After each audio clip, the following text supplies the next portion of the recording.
거룩한 주일, 하나님의 은총이 든든한 교회와 전 세계에서 하나님 말씀을 듣는 예배를 드리는 성도들에게 하나님의 축복과 기적이 날마다 일어나기를 진심으로 축복합니다.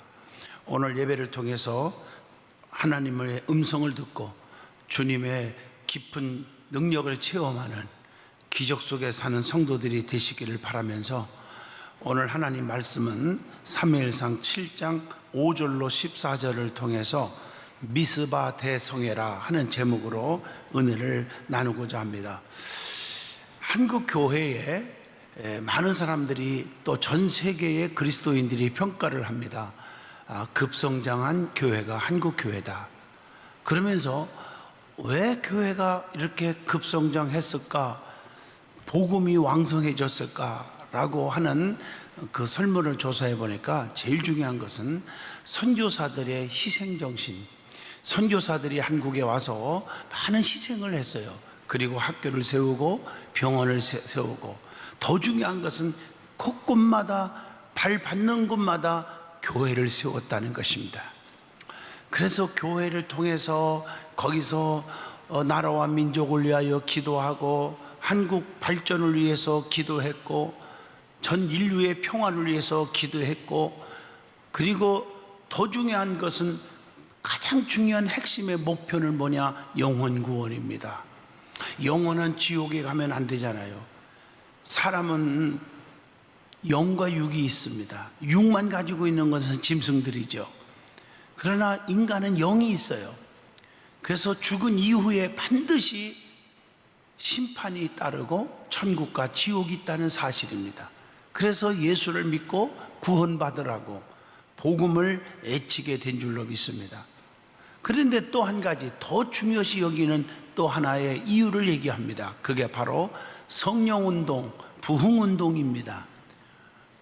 많은 교회들마다 1년에 한 번 혹은 2번, 많으면 3번씩 부흥회를 다 가졌어요. 그래서 영적 운동, 성령 운동, 은사 운동, 그를 통해서 기적이 일어나서 하나님은 살아계시구나 하는 것을 구약시대나 신약시대에 있었던 그 기적이 하나님은 어제나 오늘이나 영원토록 동일하시다는 말씀을 믿고 전했더니 많은 기적들이 나타나는 것을 보고 하나님 앞에 돌아오고 예수를 믿었다는 사실입니다. 기독교는 이론의 종교, 지식의 종교, 과학의 종교, 이게 아닙니다. 기독교는 가장 중요한 건 생명의 종교요, 체험의 종교요, 기적의 종교인 줄로 믿습니다. 자, 성경에 보면 영적 각성과 은혜 체험을 위한 부흥성회가 3번 있습니다.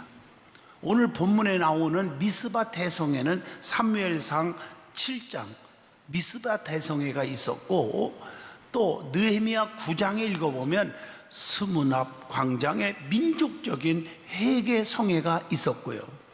사도행전 1장과 2장을 보시면 예루살렘 오순절 부흥회가 있었음을 우리는 잘 압니다. 그런데 오늘 본문의 말씀에 보면 선지자 사무엘이 이스라엘 백성들을 미스바로 다 모이게 했습니다.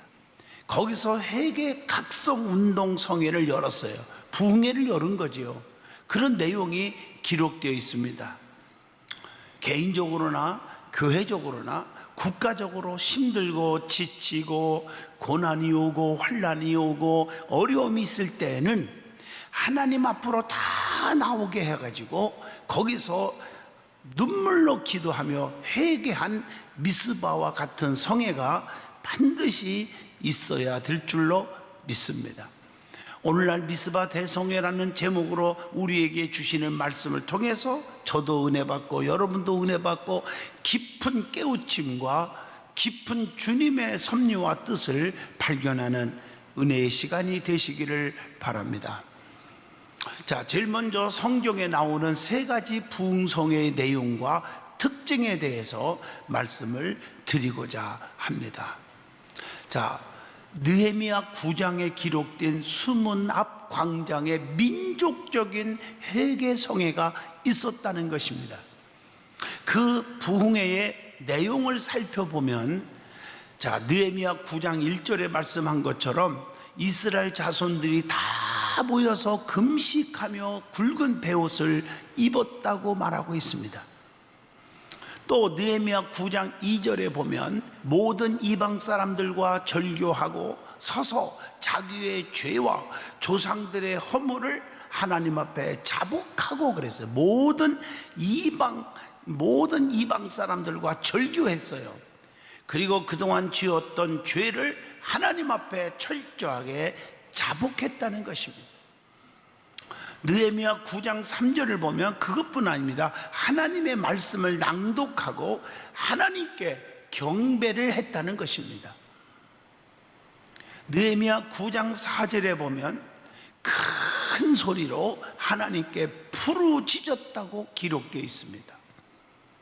자, 이스라엘 조상들의 죄악들 때문에 성회를 열은 겁니다.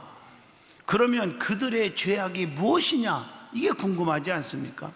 자, 느헤미야 9장 16절 보면 하나님 앞에 교만했고 주님의 명령에 듣지 않으려고 했어요.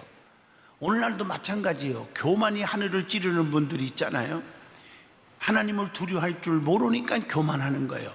그리고 모든 게 내 힘으로 모든 걸 다 할 수 있다 주장하는 게 교만이거든요.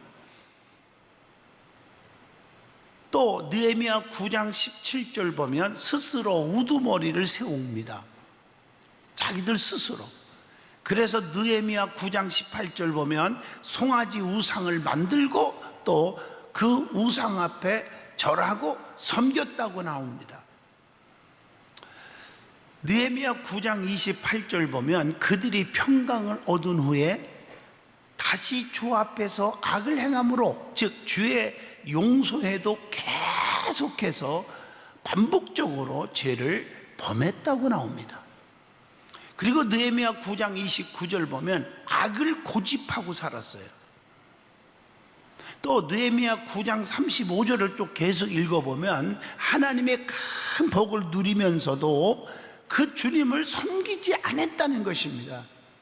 모든 게 자기의 노력과 생각과 지식과 방법으로 산 줄을 착각했겠죠. 느헤미야 9장 35절 보면 악행을 그치지 아니하였으므로 하는 말씀을 보면 악행을 그치지 않는 거예요. 잘못된 삶을. 오늘 그렇기 때문에 그들이 모여서 하나님 앞에 기도, 회개, 그리고 각성하는 성회를 열었다는 것입니다. 자, 그러면 미스바 대성회에 대해서 구체적으로 살펴보면서 저와 여러분이 깊은 은혜와 깨우침을 받고자 합니다. 자, 블레셋은 끊임없이 쳐들어와 이스라엘을 계속적으로 괴롭혔습니다. 이스라엘로서는 항상 불안했고 초조했고 공포에 떨었고 위기를 느끼게 되었는데, 이런 것들을 극복하기 위해서 주의 종, 하나님이 세운 주의 종 사무엘을 중심으로 해서 미스바에 모여서 부흥회를 한 거예요. 쉽게 말하면요. 그 성회의 내용을 잘 살펴봅니다. 자, 모든 백성들을 미스바에로 모이게 했다는 것이 본문 5절입니다. 여러분, 모여서 성령운동이 일어난 거예요. 사도행전 1장 14절에 보면 여자들과 예수의 어머니 마리아와 모든 분들이 모여서 마음을 같이하여 오로지 기도에 힘쓰더라. 모여야 역사가 일어난다고 하는 얘기입니다. 여러분들이 지금 코로나 바이러스 인하여 모이기에 힘쓰지만 너무 가슴이 아파요. 그러나 앞으로는 여러분들이 지금은 가족들과 함께 다 모여서 집안에서 유튜브를 통해서 예배를 드리고 있지만 앞으로 교회에서 모여서 예배 드릴 날이 반드시 올 줄로 믿습니다. 그때는 전 가족들이, 전 모든 백성들이 모여서 기도해야 돼요. 오순절 날에도 보면 120명이 모여서 저녁 기도에 힘썼다. 모이는 데 힘썼다는 것이죠. 예수님께서도 두세 사람 내 이름으로 모인 곳에 함께 하신다고 마태복음 18장 20절에도 기록되어 있습니다. 또 빌립보 2장 2절에 보니까 마음을 같이 하여 같은 마음, 같은 사랑, 같은 뜻을 품는 것이, 그것이 예수님의 마음인 것입니다. 또 오늘 본문에 보면 본문 5절에 내가 너희를 위하여 여호와께 기도하리라, 이 말은 주의 종의 기도가, 뜨거운 기도가, 간절한 기도가 있었다는 사실입니다. 자, 모세의 기도를 통해서 홍해를 갈라지게 하시고 이스라엘 백성들을 구했다고 하는 말이 출애굽기 14장 16절에 기록되어 있지 않습니까? 출애굽기 17장 6절에 보니까 모세의 간절한 기도로 반석에서 샘물이 나와서 그들을 마시게 했다고 기록되어 있지 않습니까? 사도행전 16장 26절에 보면 그 사도 바울이 간절한 기도를 했더니 지진이 나고 옥토가 움직이고 문이 곧 다 열리며 모든 사람의 매인 것이 다 벗어졌다고 성경에 기록되어 있습니다. 자, 그 다음에 오늘 본문 6절입니다. 이스라엘 백성들이 간절하게 하나님 앞에 금식하고 자기들의 죄를 고백했다는 특징이 있습니다. 이스라엘 백성들은 자신들 가운데 있는 이방신을 다 제거했다는 것이 가장 우리에게 주는 감동입니다. 그리고 사무엘상 7장 4절 보세요. 이스라엘 자손이 바알들과 아스다롯을 제거하고, 즉 우상을 다 제거하고 하나님만 섬기니라, 하나님만 섬기기로 결심을 합니다. 오늘 우리에게도 이런 신앙의 결단이 필요하지 않겠습니까? 이스라엘 백성들이 주의 종 사무엘에게 간절하게 기도 요청을 했음을 본문 8절에도 나옵니다. 여러분, 기도하기 위해서 모이면 기적이 일어나기 때문에 그걸 알고 사탄이 침범해가지고 방해하거든요. 그걸 극복해야 돼요. 이스라엘이 미스바라 모여서 하나님 앞에 회개하고 성령 역사가 일어나기를 기도하고 하나님 앞에 간절히 구했더니 좋은 일만 일어난 게 아니에요. 본문 7절 보니까 블레셋이 쳐들어왔어요. 영적으로 보면 성령 충만한 삶을 살려고 노력하면 사탄의 세력과 세상의 유혹이 오잖아요. 저도 교회 안에서 보면요, 열심히 믿어보려고 하면 사탄이 방해하는 것을 보게 돼요. 그걸 극복한 사람들은 조금 극복하고 시간이 흐르다 보면 세상 말로 대박이 터지는데, 그걸 극복하지 못하고 무너지는 분들이 있어요. 안타깝잖아요. 우리 성도들은 이런 사탄의 세력들을 다 물리치고 극복하여야 될 줄로 믿습니다. 이스라엘 자손들이 악의 세력을 두려워해서는 안 되는 거예요. 그러나 오늘 이스라엘은 그들 블레셋을 두려워했다고 7절에 나옵니다. 위기가 올 때, 힘들 때, 두려움이 올 때 성도는 주의 종에게 어떻게 해야 돼요? 사무엘에게 나와 기도 부탁한 것처럼 하나님 앞에 기도를 부탁하는 것이 너무 중요합니다. 그래서 오늘 본문 8절에 보면 하나님께 쉬지 말고 부르짖어 달라고 요청을 합니다. 성도는 자기의 지식과 상식, 수단, 방법, 자기의 경험, 이것이 최고인 줄 알고 교만하게 살아서는 안 된다는 거죠. 주의 종과 항상 의논하고 기도 요청하는 모습이 중요합니다. 오늘 본문 8절을 보면 우리를 블레셋 사람들의 손에서 구원하시게 하소서, 블레셋 사람 손에서 구원해 달라고 간절히 기도 요청을 하고 있습니다. 성도는 악의 세력을 막아야 합니다.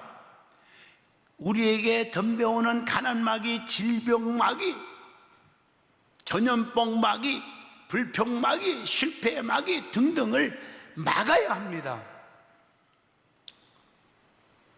두 번째로는 블레셋으로 인하여 이스라엘이 두려워 떨 때 선지자 사무엘이 주의 종이 어떤 일을 했습니까? 선지자 사무엘은 젖 먹는 어린 양을 취하여 온전한 번제를 하나님께 드렸어요. 젖 먹는 어린 양을 취한 것은 회개한 이스라엘이 순전한 어린 양처럼 새롭게 거듭났다는 사실을 의미하고 있습니다. 그러므로 성도는 어린 양처럼 순전한 자가 되어야 합니다. 그리고 본문 6절 말씀처럼 온전한 번제를 드린 것은 자신들의 하나님을 향한 회개에 그 기도한 것을 진실하다는 것, 진실성, 그걸 강조하기 위한 것도 의미가 있다고 봅니다. 그러므로 성도는 하나님께 온전한 희생의 번제를 드려야 한다는 것입니다. 선지자 사무엘은 이스라엘을 위하여 하나님께 부르짖었다고 9절에 나옵니다. 하나님께서는 부르짖을 때 반드시 외면한 적이 없어요. 응답해 주신다고 약속하고 있어요. 에레미야 33장 3절 너희는 내게 나와 부르짖어라 그리하면 내게 응답하겠고 내가 알지 못하는 크고 비밀한 일을 내게 보이리라 분명히 말씀했어요. 출애굽기 22장 23절에 그들이 내게 부르짖으면 내가 반드시 그 부르짖음을 들으리라 이렇게 약속하고 있어요. 시편 18편 6절에 봐도 내가 환난 중에서 여호와께 아리며 나의 하나님께 부르짖었더니 그가 그의 성전에서 내 소리를 들으시며 그의 앞에서 나의 부르짖음이 그의 귀에 들렸도다 이렇게 기록되어 있어요. 선지자 사무엘이 번제를 드릴 때 블레셋 사람이 이스라엘과 싸우려고 가까이 왔다고 하는 말이 오늘 본문 10절에 나옵니다. 성도가 열심을 내면 마귀가 자꾸 방해합니다. 그러나 마귀의 방해를 하나님께서는 분명히 막아주십니다. 이런 확신이 없기 때문에 미리 포기해버리는 거예요. 미리 좌절하는 거예요. 하나님께서는 우레를 발하여 블레셋을 어지럽게 해가지고 그들을 이스라엘 앞에 패하게 하셨다. 이게 오늘 본문 10절입니다. 하나님께서 이스라엘을 지키심으로 오히려 이스라엘이 블레셋을 미스바에서 벨갈 아래까지 쳤다고 하는 말이 11절에 나옵니다.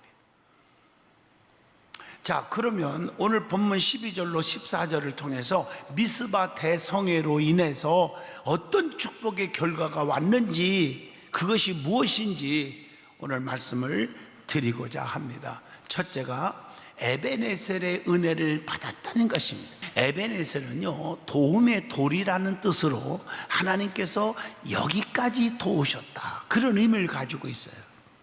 우리도 신앙생활 하면서 에베네셀의 고백이 날마다 있으면 좋겠어요. 여기까지 내가 나되게 한 것, 여기까지 인도하신 분은 하나님의 도우셔서 한 것이다. 하나님의 은혜다. 에베네셀을 고백하기를 바랍니다. 오늘 이 말에는 하나님의 풍성한 은혜에 대한 감사와 계속적인 은혜의 공급에 대한 간절한 요청과 하나님의 은혜 안에서만 계속 머무르겠다고 하는 전적인 헌신의 각오가 담겨져 있다는 것입니다. 두 번째로는 블레셋이 굴복해서 다시는 이스라엘 지역 안에 들어오지 못하게 했다고 하는 사실입니다. 오늘 여러분들이요 교회 안에 내 가정 안에 우리의 삶 속에 마귀 사탄 귀신이 침범하지 못하게 하십니다. 믿으시길 바라요. 세 번째 선지자 사무엘이 그 사무엘이 사는 날 동안 하나님께서 블레셋 사람을 막으셨다 이렇게 말했어요. 성도는요 죽는 날까지 하나님께서 원수의 손에서 막아주실 줄로 믿습니다. 여러분 창세기 46장에 보면 그 야곱이가 요셉을 만나러 가다가 브에세바에 단을 쌓여 하나님과 의논하는 신앙의 고백을 하는 시간이죠. 거기서 하나님의 음성이 내가 너를 책임져 주겠다고 하는 동행의 그 약속을 하지만 더 중요한 것은 네 사랑하는 아들 요셉을 통해서 네 눈이 감기리라 하셨더라. 이 말에 저는 엄청난 감동을 받아요. 너 네 평생에 사는 날 동안, 네 눈을 감는 동안, 네가 죽는 때까지, 죽을 때까지 내가 너를 책임져 주고 내가 너를 보호해 주겠다 하는 약속이거든요. 오늘 이 말씀이 그 말씀이에요. 자, 네 번째는요, 이스라엘이 회복되고 지경이 넓혀지고 평화가 있게 해주겠다는 거예요. 얼마나 감사한 일인지 몰라요. 자, 결론적으로 말씀을 드리면, 성도는 힘들 때, 위기가 올 때 낙심하지 말고 미스바 대성회에서와 같이 하나님께 무릎 꿇고 회개하여야 합니다. 그리고 주의 종에게 기도를 간절히 요청하여 위기를 극복할 수 있어야 됩니다. 그래야 하나님께 응답을 받고 회복될 수도 있다고 하는 사실입니다. 우리 모두가 하나님 앞에 무릎을 꿇고 또 잘못한 거 회개하고, 그러면 원수를 막아내고 지경이 넓혀지고 평화가 있게 되는 축복을 반드시 받기를 진심으로 축원을 드립니다. 하나님은 여러분과 함께 하십니다. 그리고 하나님은 때가 되면 준비했던 여호와 이레처럼 준비한 엄청난 축복을 받을 줄로 저는 확신합니다. 이 위기가 끝난 다음에 한국 교회가 폭발적으로 좋은 일이 있을 거라고 저는 믿습니다. 여러분의 가정에도 사업에도 직장에도 하나님의 능력과 기적이 일어나기를 진심으로 축복하며 말씀을 마무리합니다.